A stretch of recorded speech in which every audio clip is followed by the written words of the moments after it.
So, all right, here we go. So I'm a managing attorney at Bailey Law Firm. I've had my firm for 15 years now.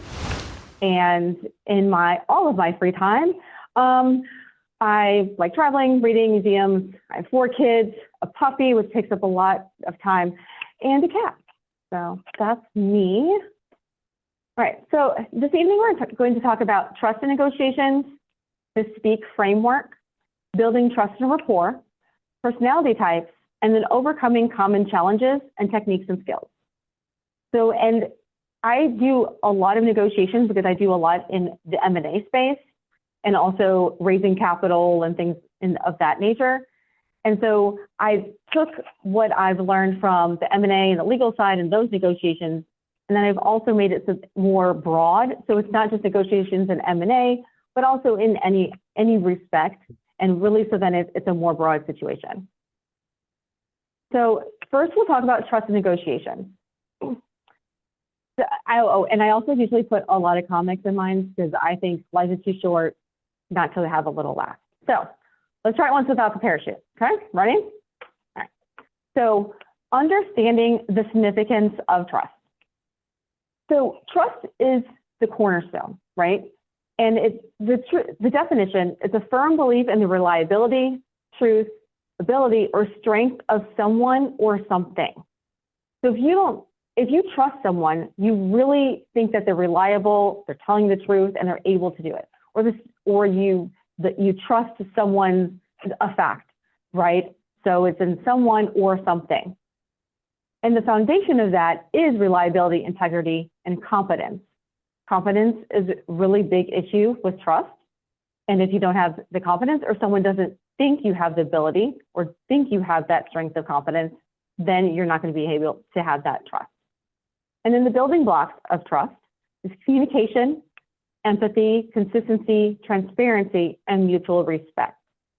So when you're negotiating, you really need to make sure that there's a lot of trust within that negotiation, or else it's going to turn into either arguments, break down the negotiations, or really decrease the amount of your credibility in that negotiation. And then you're not going to be able to do as much tit for tat, more like, oh, well, I'll give you here if you give me this, right? There's less of those gimmies from the other side if you don't have those building blocks.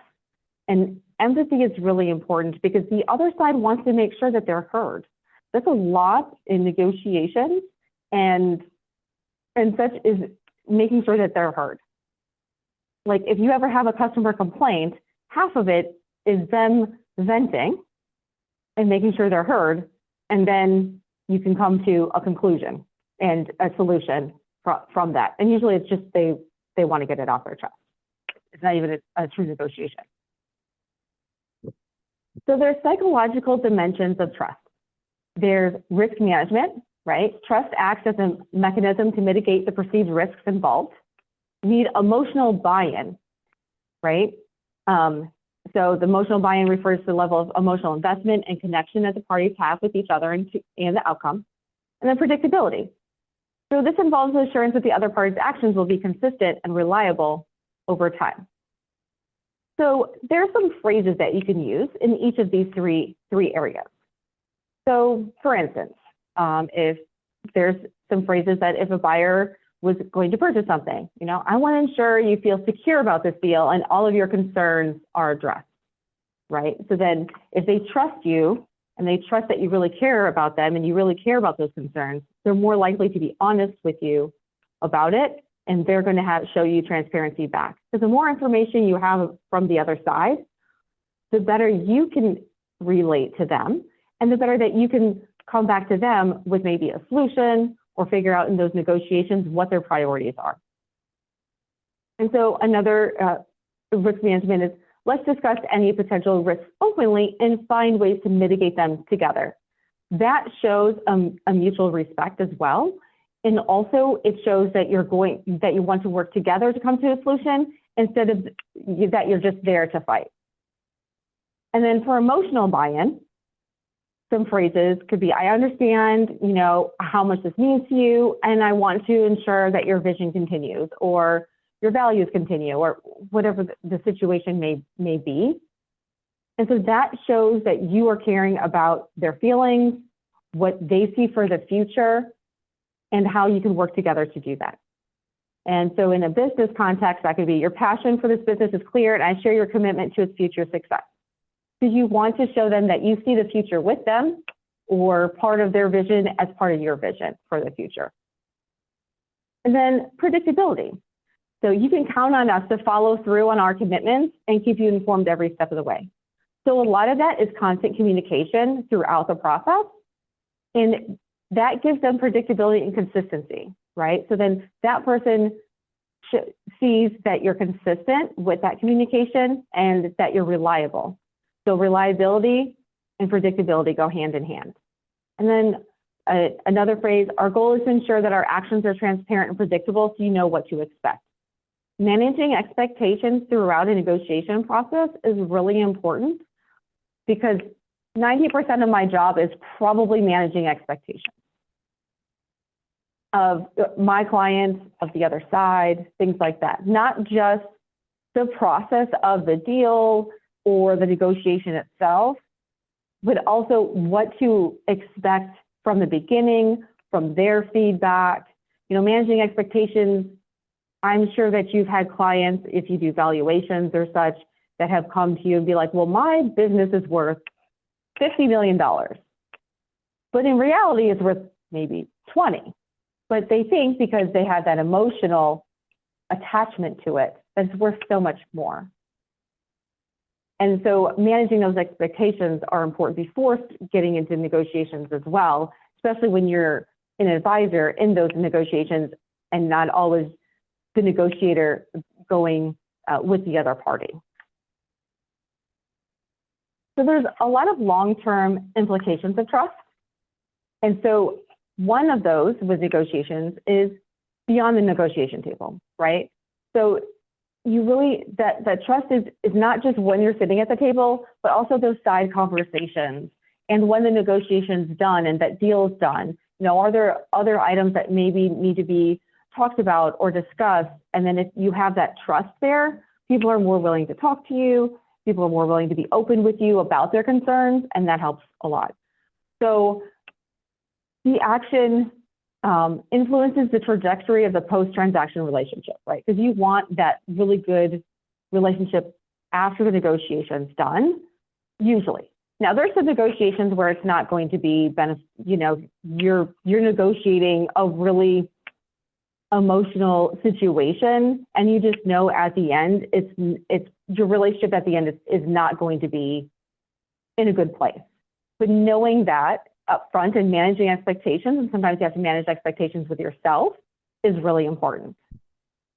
And when you do have that trust, it lays the groundwork for collaborative future, leveraging the strengths of both parties. So maybe you come back to them for something else. Maybe there's something you can both do for each other. And then it also goes beyond just the documents in a deal or in that negotiation, right? So if it's an employment agreement or an M&A transaction or a loan agreement, things like that, it goes beyond the paper. And you can paper up as much as you want. Like, I mean, but just because there's paper there doesn't mean that there's trust there. So that's why it's important to have that trust. And so it's the bedrock that supports more than that paper, right? It builds a foundation for strategic alignment, culture integration, and joint success. So that's, you know, you can only have so much in paper. You can't say, oh, we're going to work, you know, we're best friends forever in a piece of paper, and then in real life, you're really not. Just because you have it written down doesn't mean that's actually what happens or is what's going to happen long term. And then the other is mitigating risks. So contracts provide legal frameworks, but you would need to mitigate risks beyond just what's in the piece of paper, right? So if a contract's 300 pages, for one, no one wants to read that. For two, people feel like you're over contracting a deal because you are 300 pages. And then that can decrease trust. And I'm not saying certain things shouldn't be in contracts or in the contractual agreements, but it's important to make sure that your trust will mitigate some risks outside of those contracts. And it creates an environment that's conducive to joint success and effective risk management. So in trust, people are more likely, when you build that trust, people are more likely to be more open with you and more transparent. So then you can go to problem solving together. So that's why it's really important to have that. So the SPEAK framework, I don't know if I can see chat or not. Oh, okay. No, okay. So the SPEAK framework. So the best way to master the skills of effective communication is through practice, feedback, and continuous learning. So by consistently applying what you learn and reflecting on your experiences, you'll steadily enhance your communication abilities and become a more effective communicator. And remember, mastering these skills isn't about checking the boxes. It's about fostering genuine connections, building trust, and ultimately achieving your goals. So it's definitely not just checking boxes. And it is about the connections, and it's less about just saying the words, but saying the right words in the right way. And the right tone is very important as well. But we'll go through that with the SPEAK. All right, so SPEAK framework: strategic planning, personalization, effective listening, authenticity, and knowledge. Those are the 5 things that you really need. So strategic planning. First, establishing clear communication goals, right? Defining your objectives and seeing if your objectives align with their objectives. And then setting metrics for success, right? So in this negotiation, what will be a success? What does success look like? Because if you go into a negotiation and you don't know what success looks like, how are you supposed to gauge if you're close to what you really want, or you're actually succeeding in what you're doing versus it turning into an argument or forever negotiations? We don't really know what the end looks like. And then identifying stakeholders and key communication channels, right? So do stakeholder mapping. Who are the stakeholders? Is it just the person you're talking to, or there are other stakeholders that need to be addressed during the negotiations or maybe in the room? I've made the mistake before, because we all have, I'm sure, where I thought I was talking to the key decision maker and it winds up not being the person I thought it was, or there's another decision maker that wasn't in the room. So they just hem and haw over it because you didn't create that communication with them, and you didn't create that connection and that relationship with all of the key stakeholders. You need to assess the communication needs and who should be in the room, and then the communication channels. Some things can be a text message, very few things, mostly like scheduling a real meeting. Some things should be in person, some things in writing or email. Other things can be like, you can't always be in person, but at least it can be a video call versus just a phone call or an email. There's certain things that even if it's a 5-minute call, it can de-escalate a huge issue because you can't tell tone and context in an email. So phone calls and video calls are really important. And also, depending on the other party, being able to be seen is really important, especially in certain cultures or certain age demographics or certain industries. They really want to be seen versus just a phone call or an email. And then crafting that comprehensive communication plan, right? So what's your timeline and milestones? What do you want to accomplish, right? You're setting metrics for success. What do you want to accomplish by what time? What does that look like? Message development, right? What are you going to say in which channels? The communication protocols. Are you the only person who's going to be doing the negotiation, or are there other parties that are going to be doing the negotiation? Then also contingency planning. What if a negotiation point is going really south? What do you do, right? So figuring out that contingency plan. And what I've also done with some of my negotiations is, before going to the other side on maybe a topic that may be a little bit more sensitive, is I will have some of the other stakeholders, like my client and the broker or sometimes I'll have the CPA, and we'll be like, okay, who is the key stakeholder that needs to make this next decision on the other side? Who has the best relationship with them to convey that message and to convey our side of it? And then that way we can do it from different angles and really have a strategy set out for even key points that come up during the negotiation. That's worked really well. So personalization, right? You need to have adaptive communication strategies. What does that mean? Well, the format, how are you communicating?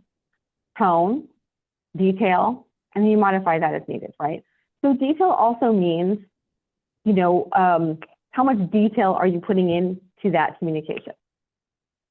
So for instance, I had a M&A transaction, and instead of sending red lines back and forth of this 60-page document, we boiled it down to 5 key points that we were going to, these were our deal breakers. This is what we really needed to talk about.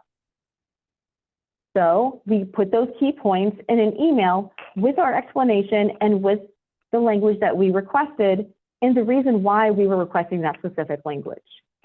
And then we went back on email a couple times, and then we moved over to a phone conversation about those key points. And it worked out a lot better than sending a 60-page document back and forth, because that can open up negotiation from the other side on other points that may not be a big deal to you, but you don't want to have it distract the main points that you want to go through in the time, so you can really get detailed down and really help in that manner. So we went from a couple back and forth emails, and then we scheduled a call. And before that call, we even sent an Excel spreadsheet that had this section. This is what we're going to talk about. So it's like an agenda of the items we're going to talk about. So then that way they knew up front we were going to talk about, and we could just go back and forth and really have a productive conversation instead of going through the whole document. And then customized communication channels, right? Like I said, making sure that the communication channels are customized to the receiver. You may have a preference on some of your communication channels, but in order to gain that relationship and that trust with the other side, sometimes you have to put you to the side on what your preferences are and really think about what their preferences are. And then that will also give you more credibility and give you more of that connection.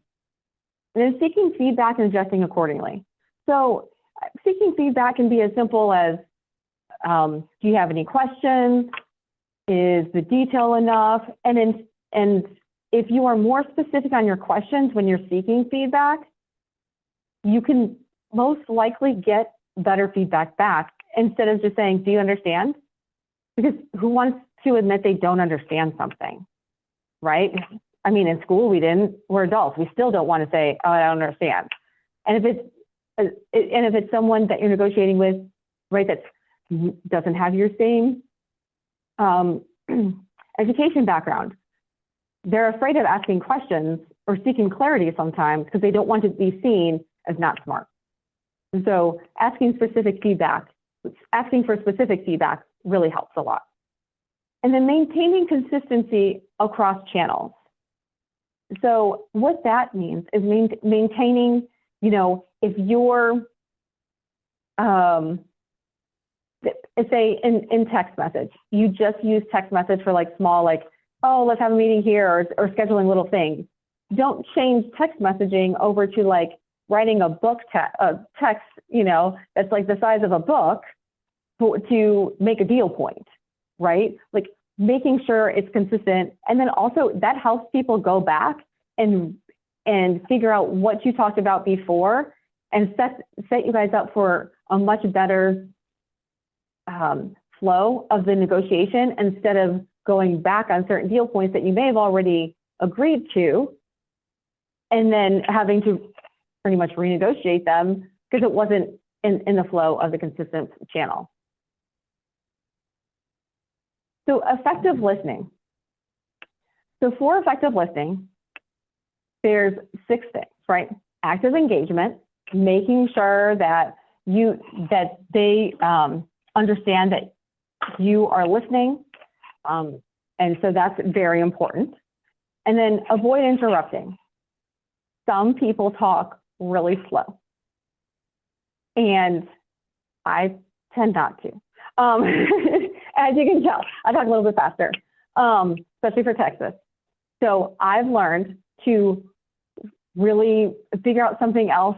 Like sometimes I just go like this if I think someone's taking too long to make a point, because if you avoid interrupting, it really helps that other person get the entire story or the entire point out that they really want to, and that shows your credibility back and building that connection.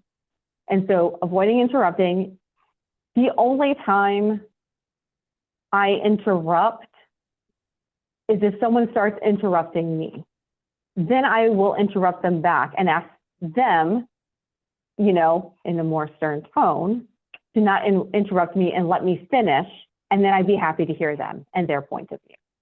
So I have had to do that before, because imagine that. There's some attorneys that interrupt no matter what and don't want to hear your point of view. Of course that happens. So avoiding interrupting, and then clarifying and reflecting, right? So clarifying what their statement was and reflect it back. And it's not just parroting it back, but sometimes it's rewording it to make sure you understand it from your point of view as well, just to clarify it.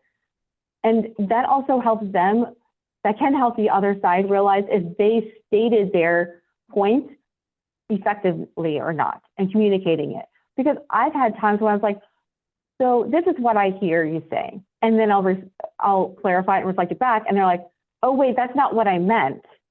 And they missed a step, or they didn't include something in that clarification. So clarifying it back can really help a lot. And ask open-ended questions. And the open-ended questions are really important, because then you can learn a lot more from a monologue than you can just simple, small yes and no questions. So the more open-ended questions you ask, the better when you're trying to get more information, and especially when you're trying to figure out their point of view. And then observe the nonverbal cues, right? So if you're on video or if you're in person, are they crossing their arms, right? Now, that could be like, I am consistently cold. So it could be that, but I try not to do that if I'm in front of someone, right? Are they leaning back? Are they doing forward? So things like that. Some people have really good poker faces, others do not. So facial expressions, of course.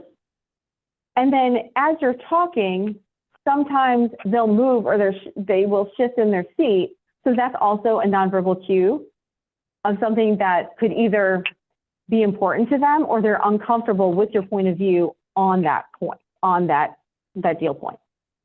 And then be patient, right? So it's really important to make sure that you're patient during the conversations and the listening, and that will definitely create a lot of trust as well. And then authenticity. So in order to have a full pie for authenticity, you need to be genuine, align your words with actions. And what that means is say what you do what you say, right? So if you say in an email, you'll send something by a certain time, send it by that certain time. And then share vulnerabilities.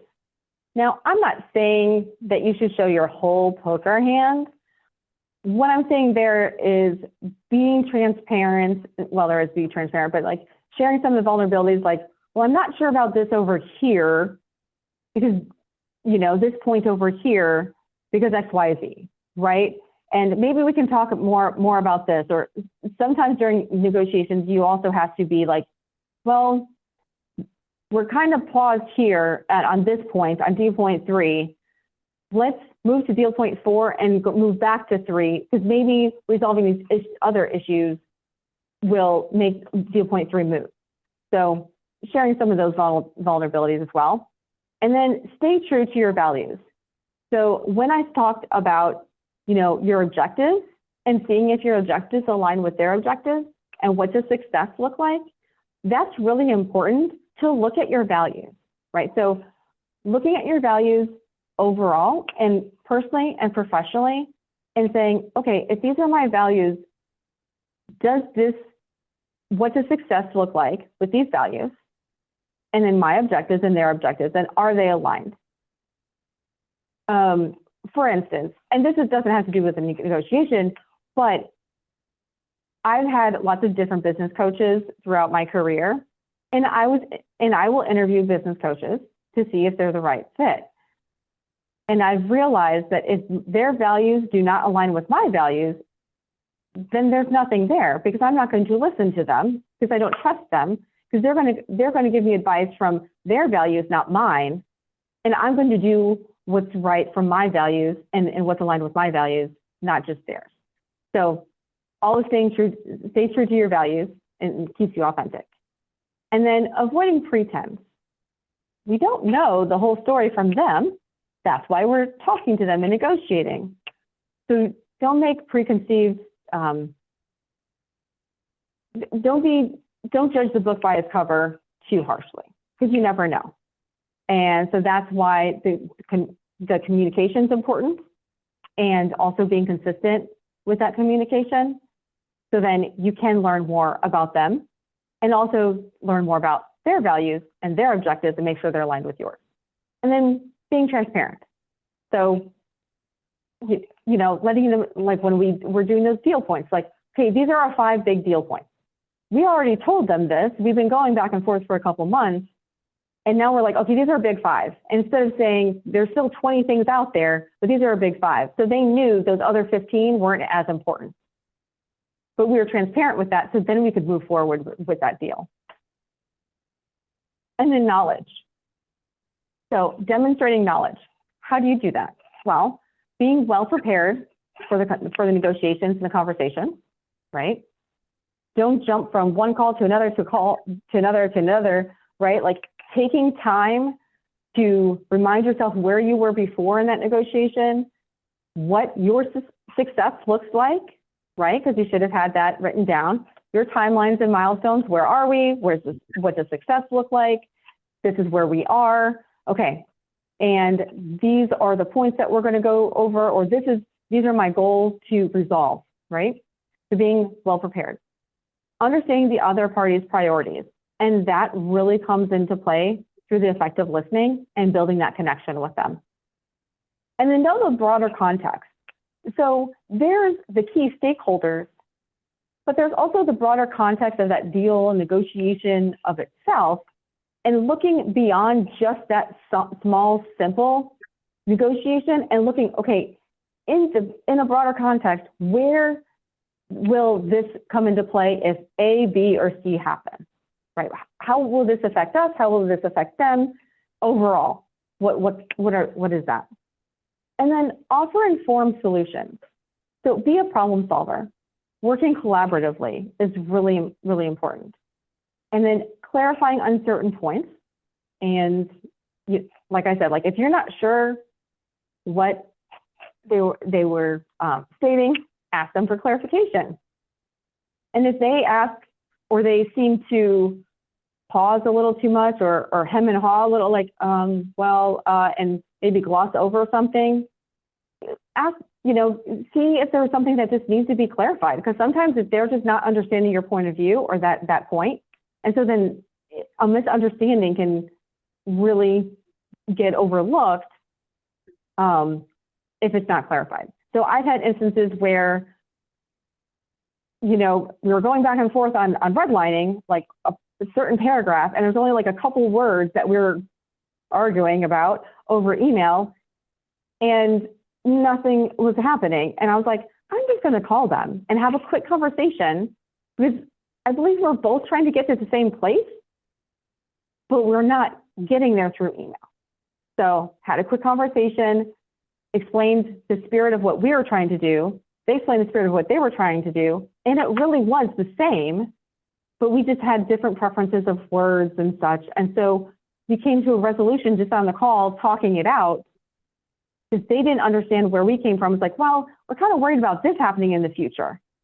It was on a loan transaction. I'm like, but if the servicer, all they do is check the box with the language you have now, it's not going to check, it could be vague.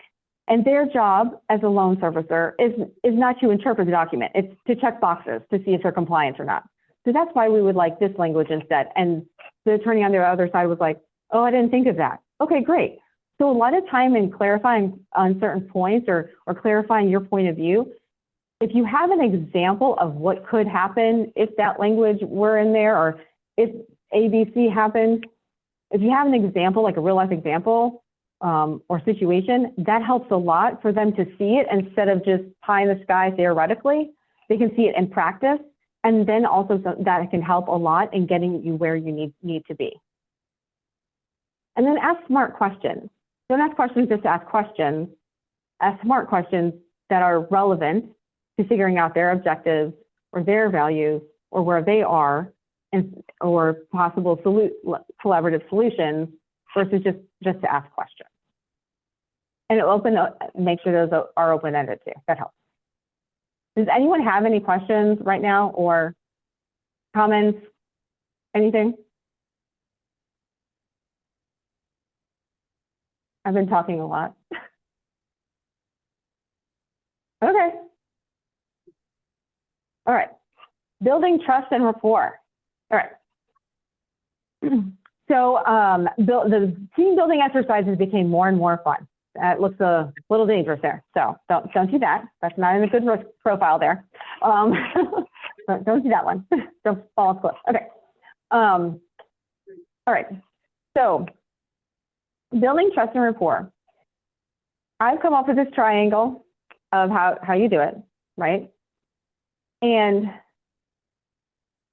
it's really, you know, the active listening and empathy, honesty and transparency, showing respect, personalizing interactions, being patient and flexible, address concerns promptly, create collaborative atmosphere, and consistency, and communicate in action, right? So really, a big one is showing respect, right? Treating each other with respect and professionalism at all times. That should be a duh, right? But it also includes respecting their time and schedule. So if you say, hey, can we have a 15 to 20 minute call to go over something, make it a 15 or 20 minute call. Don't expect them to have an hour booked for you because you asked for 15 or 20 minutes. And make sure that what you're discussing that 15 and 20 minutes can actually be resolved in those 15 to 20 minutes or pinned for later, right? Like you don't want to put someone in a bad situation. So showing respect for their time and schedule is really important. In listening to their concerns, right? Like I've mentioned that before, and responding promptly to any questions or requests. So sometimes you can't always respond to like the full answer if there's a bunch of questions, but what you can do in showing respect is answering back and saying, thank you, I received your questions. I won't be able to respond until Tuesday at 3 o'clock. Is this, you know, please let me know if this is good.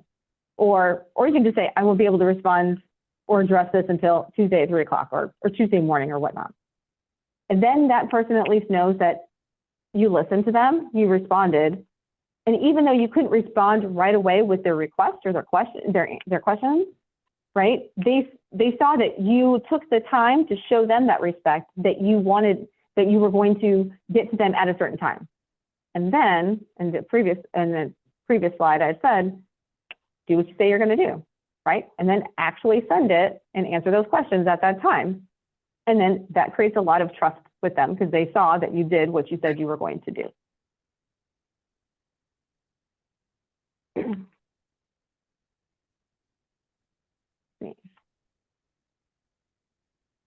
Okay. All right. So active listening and empathy. So being fully present, right? Eliminate distractions. Don't be on your phone as you know, right? Put your phone on do not disturb, right? I do that a lot during negotiations. And then eye contact, right? If you're on video or if you're on, you're in person, make sure there's eye contact, right? And then it's a little hard sometimes on video because where the camera is not always where the little tiles are where your picture is, and you want to make, you know, so sometimes you're glancing back and forth, but being clear and kind of putting your camera somewhere where you can do eye contact instead of like way down here where it's looking there, or, you know, or sideways or whatever. Like, people like on eye contact. It does create that connection. And then reflective listening, right? Paraphrasing, empathetic responses. So, you know, and that's giving that feedback back, the paraphrasing what they said to clarify and making sure that you understand. And then empathetic responses. Sometimes people don't always need a solution to everything. I'm sorry, guys. I'm going to give you some wise advice. Sometimes your wife doesn't need full solution. They just want to vent a little bit and then be like, that really sucks, honey. And then that's it. So empathetic responses. Sometimes it's like, wow, I hear you on that. And that's a really tough situation, right? So reflective listening. And then ask open-ended questions. You can encourage detailed responses even with open-ended questions. And then also you can probe for motivation through using open-ended questions. And you know, there really is an art to asking questions. And so that's why it's important to do that. All right, let's see. Oh, here's a question. Two questions. All right, there are times when you try to build trust and rapport, certain folks in managerial roles build a stone wall based on their own inferiority complex. Yep, jealousy or other insecurities. Oh, yeah, yes. I'm interested in your opinion in handling the situation. Any proven technique? So in those, it is an issue with them, very much so. And it takes a lot longer to create that trust and rapport with them. A lot of it is with the reflective listening, and then paraphrasing back, and then talking them up in what they have done. But also, you can't minimize yourself, but you do have to talk them up some, because it is their own complex and their own insecurities. And sometimes, especially in the managerial roles, it's really hard since they're a manager, right? They're your boss. It's in that situation. And in those, what I've tried to do is just talk them up to themselves, right? Wow, that was really great. You did this. Oh, here, I thought you might would like this for this meeting, right? So helping them through that way can really help. And then I try to find another manager, because you can't fix everybody. And so as long as, if there's someone else's manager or there's just someone on the other negotiation side, then it's a short-term thing, and you just suck it up for a short term. But if it's your own manager, then really trying to find the best way to get around, because it's just it can create a really toxic situation, and they will eventually find themselves out, and others will find themselves out. But helping them, but making it seem as if you're not doing it for yourself, but you're doing it for them, and helping them in that way. And then when you meet a potential buyer for the first time, what do you think is important to earn their trust and move to the next stage? So,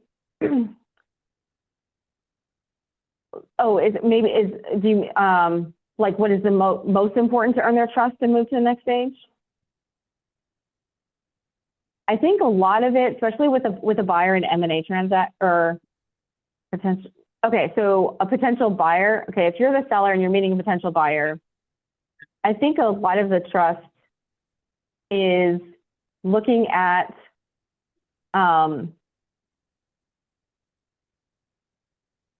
knowing that you're actually ready. Because there are some sellers out there where they maybe are not emotionally ready to sell.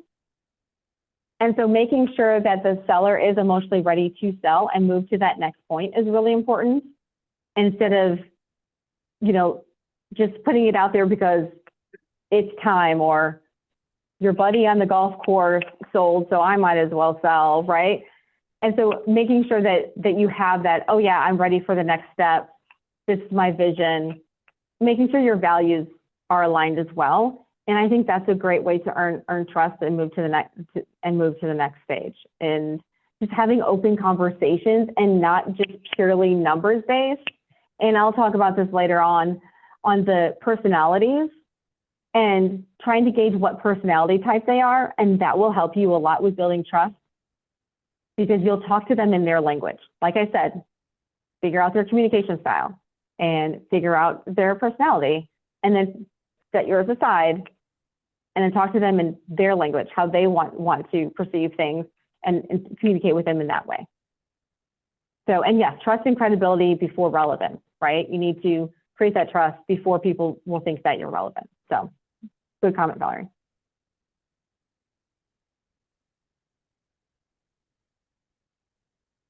And then tune into nonverbal cues, right? The body language, tone of voice can also be a really strong verbal cue. And where they have different inflections in that conversation. And you can tell if they're a little bit nervous about something or where certain pauses are. It can really help with that negotiation to figure out what's really important to them. And then you can drill down. Because sometimes people will be like, okay, these are the things that are really important to me, but they didn't really think about it. It's just what everyone told them they should be the most important things to think about or be the most important things to figure out or negotiate. But their real concerns are 3 or 4 levels deep, but they haven't voiced those before, or maybe they don't even know how to articulate them yet. That's why it's important to ask those questions. That's why it's important to really tune into nonverbal cues, because you can learn a lot from someone's nonverbal cues. And then demonstrating patience, right? So avoiding interruptions. And you can also use silence as a tool. I do this a lot. So for a raise of hands, how many people are uncomfortable with silence? Anyone here is uncomfortable with silence? No one? You're all comfortable with silence?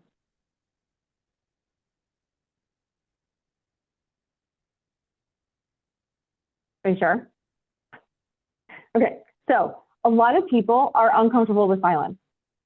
And so when I say a point that I really want to make, and a certain point, and I'll say it, and I'll just stop. I won't explain anymore. I said my piece. I'm going to stop. And then I wait. And I'm just silent. People really don't like silence. So they will either start talking, or they'll answer right away, or they'll just start rambling. Right? So I use it as a tool that way. And then also, if someone is saying something that I don't necessarily agree with, or I'm trying to figure out a little bit more from them, when they stop talking, I don't respond yet.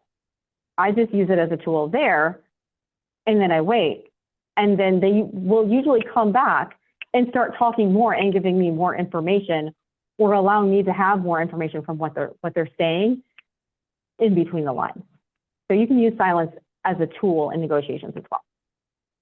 And seek to understand, not just respond. So when you're listening to someone, don't be thinking about, okay, now I have to say this. Okay, nope, now I have to say that. Okay, what am I going to say next? What am I going to say next? Seek to fully understand what they're saying, their point of view, their points, the underlying objectives, and then you can respond, right? So avoid premature solutions, asking a lot of questions, right? That helps. And then, show empathy first. And then that will really help as well in the responses. So for active listening and empathy, one is absolutely, let me see. Here's some phrases for the different areas, right? I understand the importance of your vision and want to ensure it's respected throughout the negotiation process. So this shows that you've heard them and that you respect where they are and that you want to move forward with it, and it shows empathy. And then please tell me more about your journey with the company. I'm genuinely interested in understanding your perspective, right? But in all of these, when I give the different like sentences and different phrases, if it's not true, don't say it, because that will break all of the trust. So only say something if it's true, right? Okay, that's my little lawyer disclaimer. So honesty and transparency. I believe about being upfront about our intentions and discussing any potential challenges openly. And I think that's really important because there's going to be challenges in negotiations, right? There's going to be more challenges in certain negotiations than others.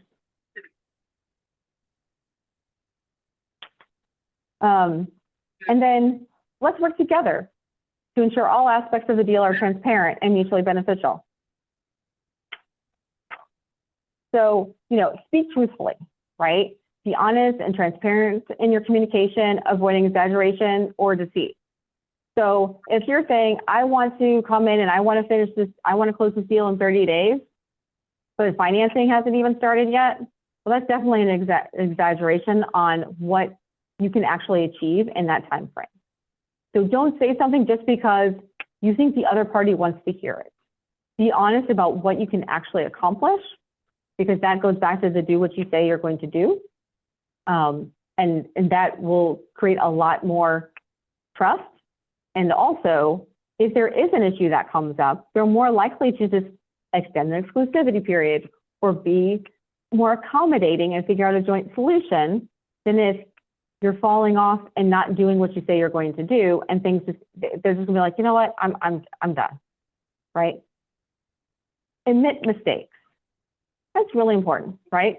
Acknowledging your mistakes and shortcomings openly demonstrates humility and accountability.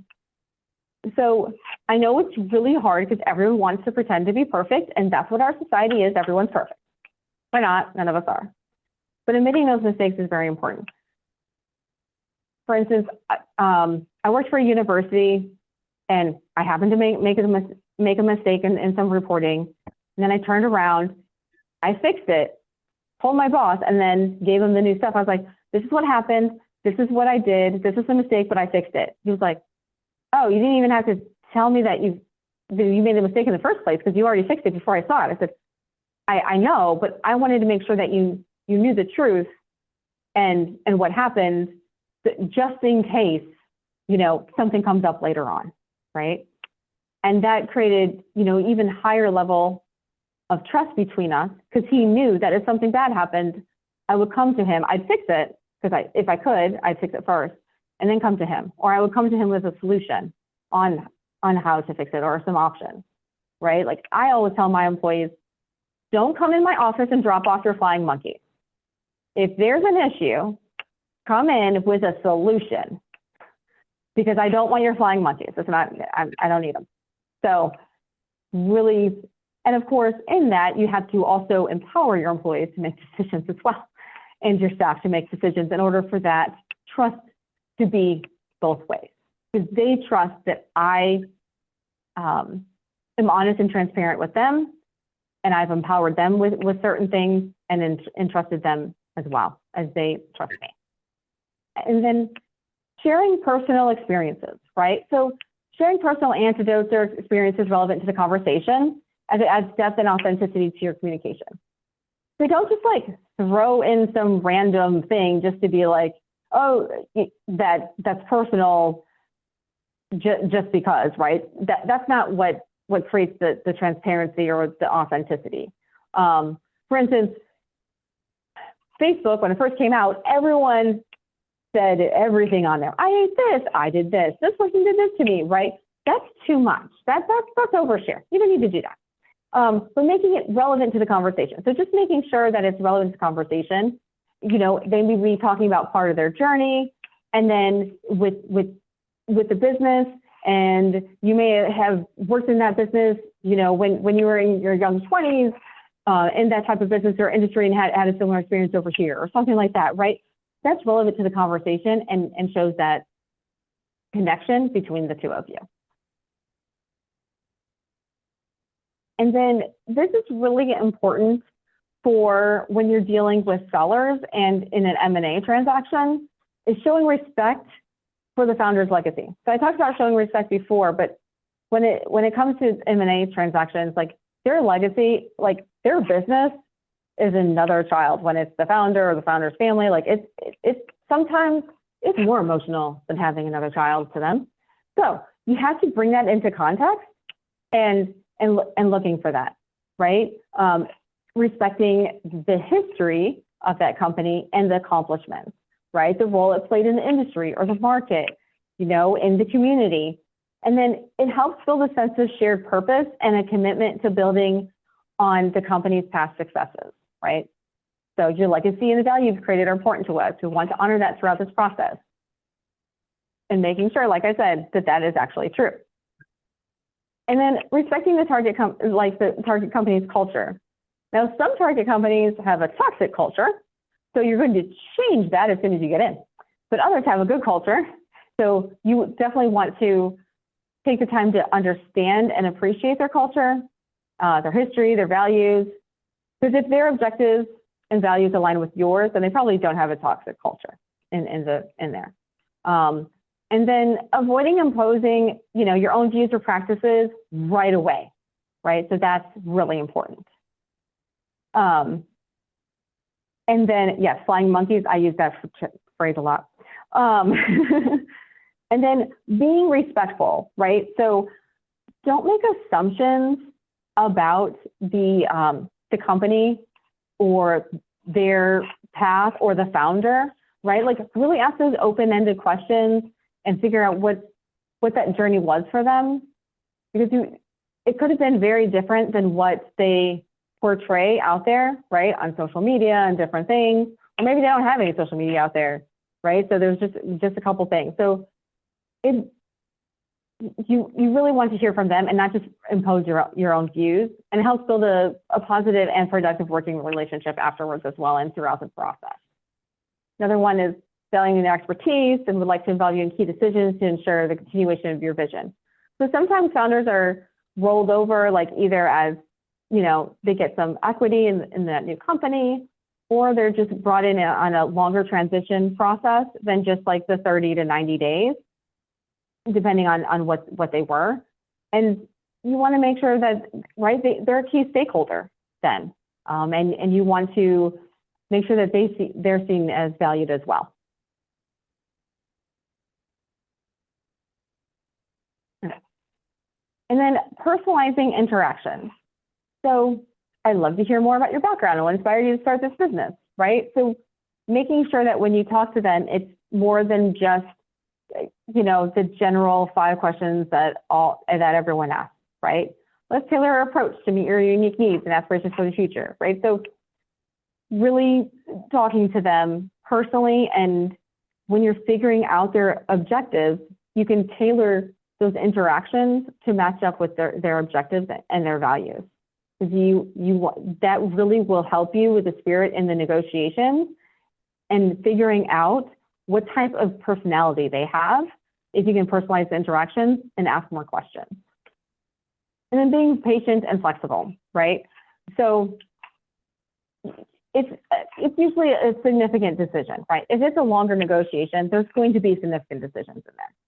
So you want to make sure that they're making the right decision for them, and in that you're trying to convince them that picking you or going with your deal points is the right decision for them. So having that trust is really important in order for them to see you aligned with with the decision. And then, we're flexible with timelines and terms. Let's find a solution that works for both of us. So I know that I said have timelines and milestones, and those are good baseline foundations.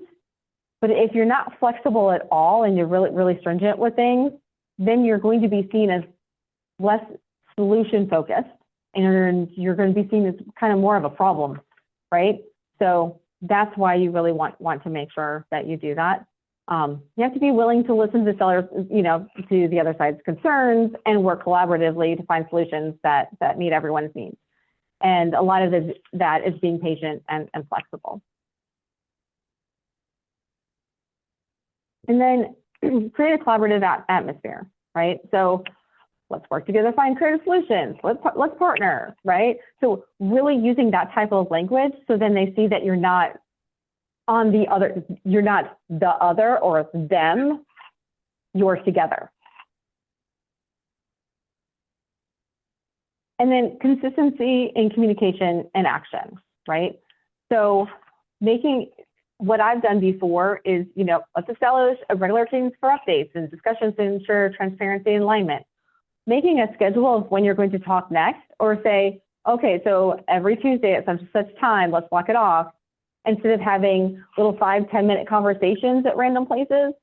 Sometimes it's really good to have a set day and time each week or whatnot, one day a month, whatever, depending on negotiation and where it is in the timeline of negotiation. So then everyone can have updates, discussions, things can be for major things, and make sure everything's staying on track, right? Because we want to make sure that they feel heard and that they don't think that the other side is delaying, right? So aligning your words with actions. So I've said it already before, ensure consistency between what you say and what you do. And then stay true to yourself. So that's before two, right? Maintaining consistency in your values and beliefs and behaviors across different contexts and interactions. And then being genuine, right? Avoid putting on a facade or pretending to be someone you're not, because authenticity stems from being true to yourself. So just because everyone in XYZ position looks like this doesn't mean you need to, right? Be true to who you are. The other side will know. They can read through it. And I'm not saying you still can be professional, right? And you're still supposed to be professional, but it doesn't mean that is going to be misaligned with your values or your authentic self. So just really being part of that authentic self is important. Like, I don't pretend to be a good old boy in the oil field, right? I'm not. I'm a Yankee from Chicago originally. So you just have to kind of know who you are and go with it. But I've been accepted as a Texan, so that's good.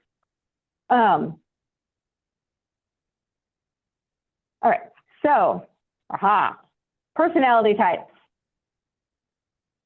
If everyone had a box over the head, then we would not be able to tell what their personality is. But there are different personality points. So you have to tailor your approach to individual personalities, right? So you have to understand individual differences and, like I said, adapt to communication styles. Customize it, flexibility, negotiation styles.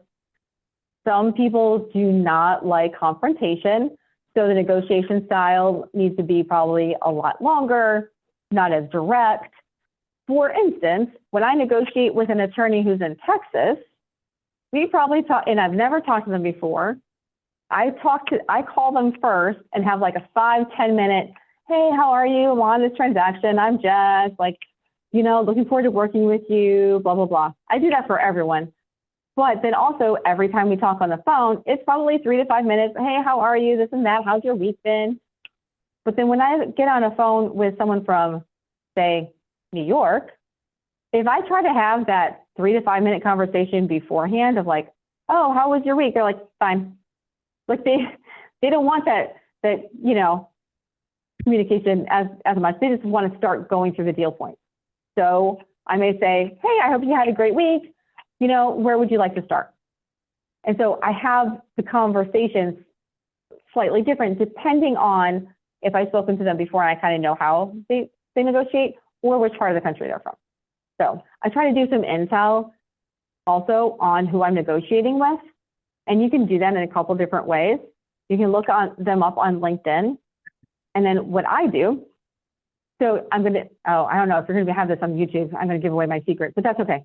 So one of my secrets is I go into Crystal Knows, and it's a program that you can sign up for, and it scours the internet for that particular person who has a LinkedIn profile and gives you some of their profile. And so you can see kind of some of their different see what personality types they are. And then if you take certain tests, then you can match up and be like, if you're communicating with this style, you should talk to them that way, or be more direct in emails, or this is how you can talk to them over the phone, or this is how you can gain some more trust and rapport with them. And it's really helpful because I'm going to every person automatically defaults to like what their personality type is and their communication style. So it helps me get a leg up because then I can go in and be like, okay, they're a dominant and I'm an influencer. and this is how I communicate, and this is how they communicate. How can I adjust how I communicate into this negotiation? And it has helped me before, because it'll be like, don't be offended if they do X, Y, Z. And then they started doing that in negotiation. I'm like, oh, right, it's not personal. That's just their personality type on negotiating. And it's just because that's how they think they're going to get a leg up. So that's one of my little tidbits. Crystal knows. Fantastic. Okay. Understanding organizational culture, right? So the organization that you're negotiating with, what their role is, and who you're negotiating with, right? Those key stakeholders, understanding the culture within there is really important as well. For instance, the wife of a seller may not be on the corporation's papers anywhere, but he's not going to sign anything until she says it's okay. So understanding, maybe not just like what's not just on paper, but actually in practice, what goes on in the company and how that culture is. And then managing emotional dynamics, right? So emotional, so EQ, right? Emotional intelligence, and adapting to emotional responses, right? So you need to understand emotions, use those, manage them, and the perceived emotions. So what do you want them to feel during certain negotiations and after, right? Because people may not always remember what you say, but they're going to remember how you made them feel. And that's really important in negotiations, in a work environment, and in anything. Is they're going to remember how you made them feel. So how are you going to want to make them feel? In negotiation, at the end, you want everyone to feel like it's a win-win. So how are you going to do that, right? And that's usually what you want is a win-win situation. And that's why it's important to look at what does success look like. So then you can figure out those things in the beginning and make sure that you're staying on the right path and not getting derailed. So direct and analytical personalities, being straightforward. So the approach is being straightforward and present facts directly, right? Communication style is use concise and data-driven communication. Value, what they really value, you have to highlight the strategic benefits and outcomes. So these are key phrases. Here are the data points that support our proposal, right? You can also use this when you're doing a proposal for like work for your company or trying to get in a client. The strategic benefits that this acquisition would include. Our analysis shows that this move will yield the following results. They want data and numbers. And so it's really important to use those types of phrases and be very straightforward and present them, right? They like bullet points. They like charts. They like, all of those good things. So that's really good for them. Relationship-oriented personalities. Seems like they're like completely opposite, right? So they prioritize the relationship building and personal connection, right? So they really want to make sure that they are connected with you before they really go to the next step. Engage in more personal and open conversation, right? If you send someone who's a relationship-oriented personality deal points and like bullet points and, this is this number and this is the number we want to see here and this number we want to see there, they're just going to be like, I don't think you're the right fit, because they don't see an alignment with your objectives and their objectives and your values, because they want that relationship with you first to make sure that they know that the next steps you're being collaborative. So you have to emphasize the long-term partnership and the shared values, right? Our long-term vision includes, let's discuss how our shared values align. Looking forward to building a strong partnership with you. Those are the key phrases for relationship. You're saying that you want to partner. You're saying and showing them in words, and then you just have to follow through with your actions, which means making sure that your listening style is open-ended questions, not interrupting, and those items.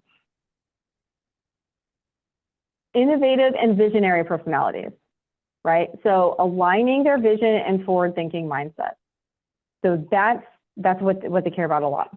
So encourage discussions around innovation and future possibilities, right? Like the sky is the limit. And then showcase how the acquisition or the deal or whatever the end terms are contributes to their visionary goals, right? So they want to be at K and they're at B. How can you, by being part of this, get them to level K, right? Get them to those different levels. Let's explore the innovative possibilities. This moves perfectly with your vision. We're excited about the potential for future growth and innovation. And so these are really, really important because sometimes they see like they have this big, huge grand picture, but they don't always know how to, they're not the implementer, right? I don't know if anyone's gone through EOS, but they're visionary, but not the implementer. So they have all these great things, but they never hired an implementer. Maybe they need an implementer to come in and get them there, right? So showing them you have that vision and then how to get there. Collaborative and team-oriented personalities. So emphasizing collaborative efforts and teamwork. These are the ones that they care more about what happens to their team after they're gone than really what happens to them. So fostering open dialogue and inclusivity. And they may try to bring too many people to the table as key stakeholders because they think everyone should be in every meeting. So sometimes managing those expectations or reining them in a little bit on who should really be at the table at certain times is important, but doing it in a respectful manner. So maybe all of these people are important to the negotiation as a whole, but the negotiation on this section really needs these 3 people. So then all 20 don't need to like put in their 2 cents or $5, depending on how much they want to put in. So that's why sometimes you have to rein those in. And then you got to highlight the collective success and the benefits for the broader team. Together we can achieve. Your team's input is valuable. It will benefit the entire team by, right? So showing how it helps everybody, not just them at the top. Overcoming challenges. So 2 large challenges is emotional attachment and misunderstandings. So really, emotional attachment has the underlying challenge of the fear of change, right? Like that's the biggest piece of emotional attachment. And really for any big deal. So whoever's had a kid knows that they usually get attached to something at some point, and you cannot pry it away, even if it's been ran over by a Mack truck or been in the dirt and this and that. But so emotional attachment can look like unrealistic expectations, resistance to change, and difficulty in letting go. So you really need to acknowledge and validate emotions, and then build personal rapport, highlight their legacy and continuity, involve the seller post-sale, and then demonstrate competence and commitment, and then address specific concerns, right? So you need to go through these things in order to have that individual not be so attached or have that immense fear of change. And then let's see, misunderstandings. So, and then you guys can go through the other one on some of the phrases since you'll have the slides. Misunderstandings. No one here has ever had an argument with a significant other, right? Like there's never been a misunderstanding, right? No one? Okay. So communication gaps, right? Differing expectations. Of course there's differing expectations. Everyone hears what they want to hear half the time. And philosophical differences. So how do you get past misunderstandings? Like I said, clarify and confirm. Active listening. Using multiple channels of communication and using the right channels of communication for the right items. Aligning goals and finding common ground. Set clear milestones. Like I said before, that's why it's important to have your milestones. Manage assumptions. Respect differences. And then seeking compromise. So working together. And let's see. There we go. Okay, so techniques and skills.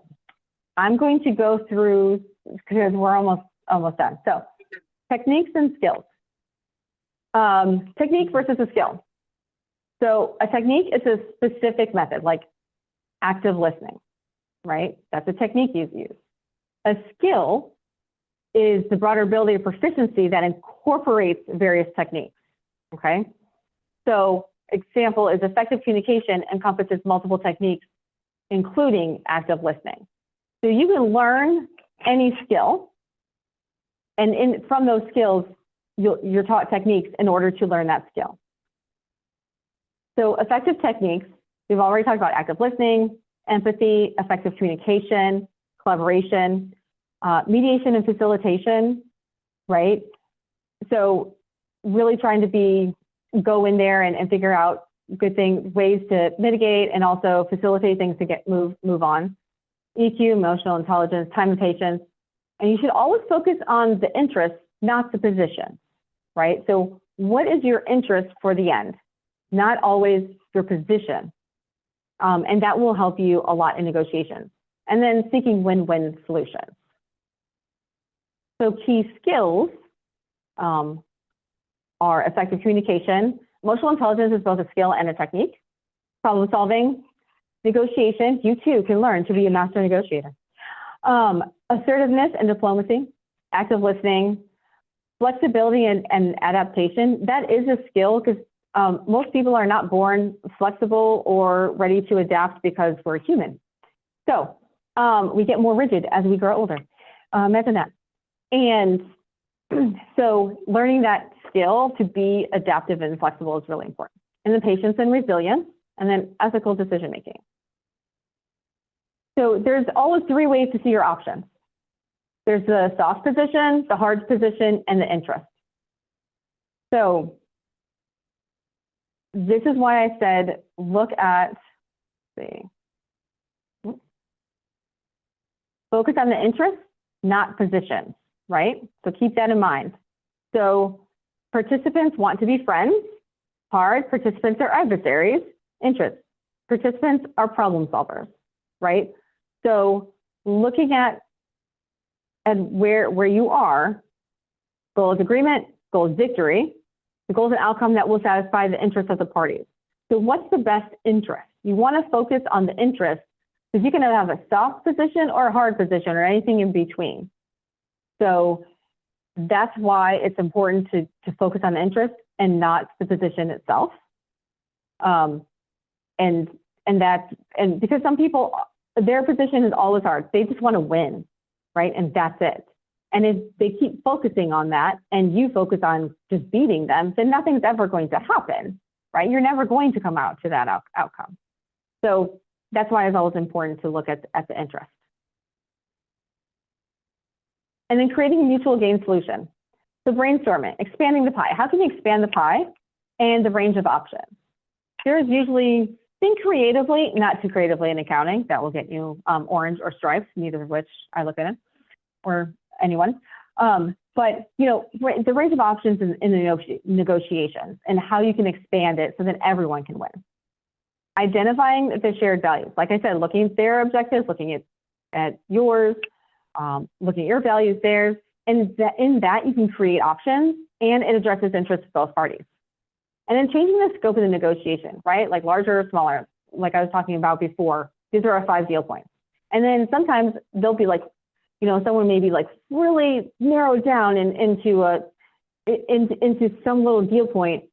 But if they look at the larger scope, it's really not that important. So sometimes you have to broaden the scope of the negotiation to bring people back around to reality. That is also part of our job, is bring people back to reality.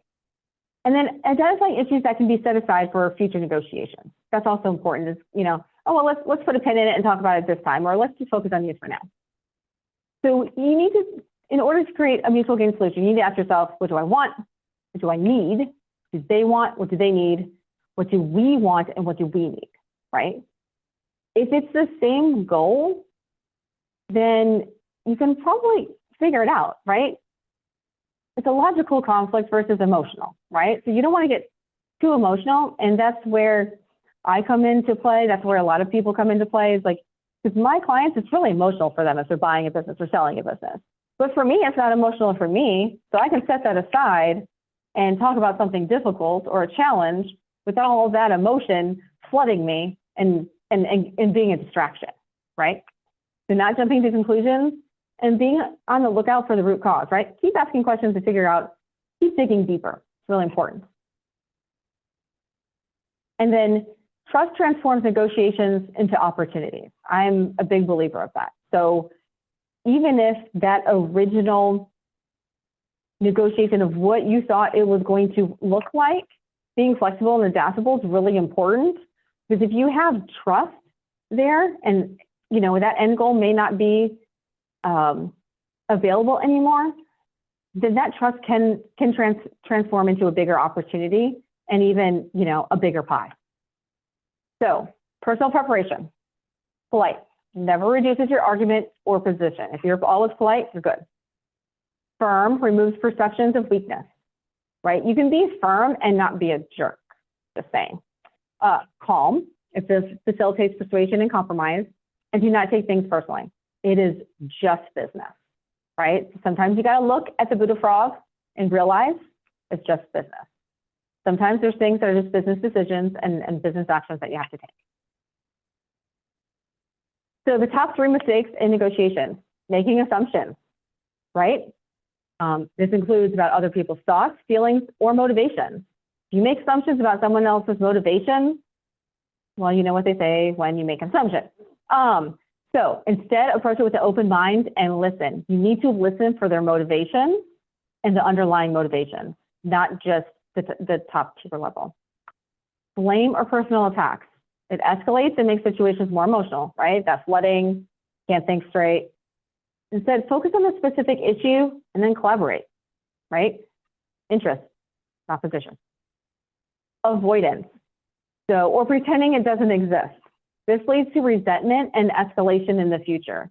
So sweeping things under the rug that should not be swept under the rug is never a good idea. Instead, address the conflict timely and work towards finding a harmonious resolution.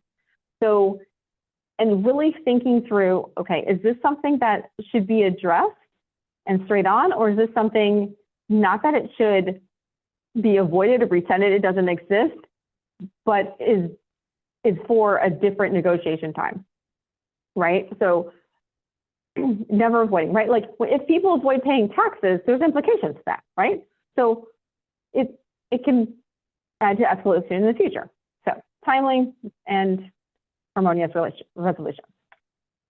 Like I said, focus on interest, not positions. Look beyond the same position of each party and identify the underlying interests. By understanding the core needs and motivations, it becomes easier to find mutually beneficial solutions, right? Hone in on that.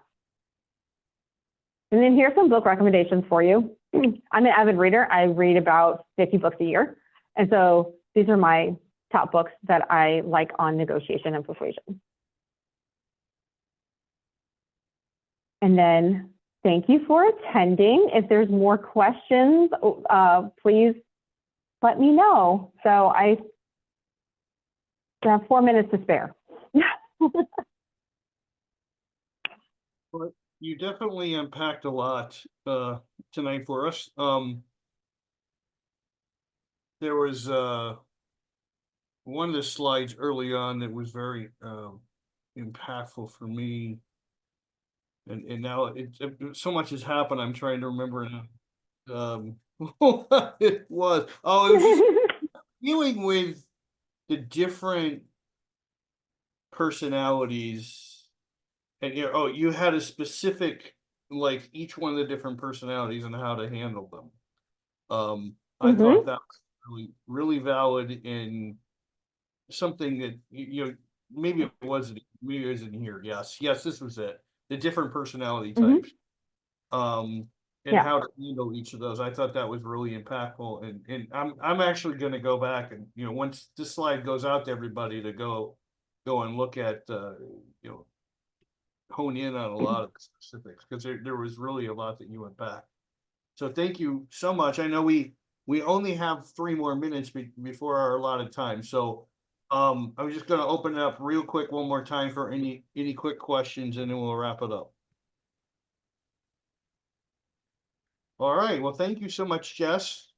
It was again just great presentation, and with a lot to learn for all of us, and how to deal with any situation, whether it be customers or everyday life. Even I thought about my wife and some of that, like different personalities, right, dealing with that, but it's just dealing with all others, and it was very helpful. Thank you. Oh, you're welcome. Thanks for having me tonight. Thank you very much, guys. It was great. I really learned a lot.